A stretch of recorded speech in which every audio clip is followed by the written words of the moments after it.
Ғажайыпқа толы жаңа жыл мерекесі жақсылыққа жетелейді. Міне бүгін ескі жылмен қоштасып, жаңа жылға жаңа қадаммен, жаңа бағытпен қадам басқалы отырмыз. Мен үшін 2021 жыл өте берекелі, мерекелі жылдардың бірі болды. Көптеген тәжірибе жинақтап, біраз жетістіктерге жеттім. Атап айтар болсам, екі бірдей оқушым пән олимпиадасының облыстық басқышында жүлделі бірінші және үшінші орынды иеледі.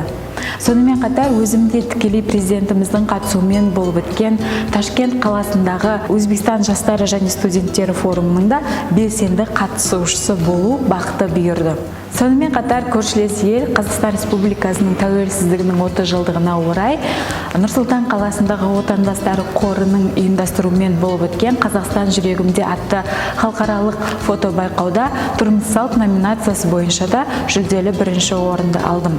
Және де осы Қазақстан Республикасындағы отандастары қоры, сонымен қатар Жас Қазақ халықаралық ұйымының жыл сайын ұйымдастыруымен өткізіліп келе жатқан Киелі Қазақстан жобасына тегін жолдама алып, Алматы қаласында болып өткен бұл жобаға Өзбекстан делегациясы атынан қатынасып, онда өзім секілді Түркия, Жапония, Қытай, Монғолия, Ресей елдерінен келген қандас жастармен кездесіп, сонда демалып қайтқан болатынмын.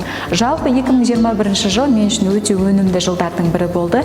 Әрине осындай көптеген мүмкіндіктер және де біраз жетістіктерді сыйлаған жаратқанға шүкір деймін. Сонымен қатарда алдымызда кіріп келе жатқан 2022 жылға да көптеген жаңа жоспарларымды жобалап, еліміздің, отанымыздың дамуына, сонымен қатар қазақ, өзбек ұлттарының достығының нығаюына өз үлесімді қосамын деген мақсатым бар.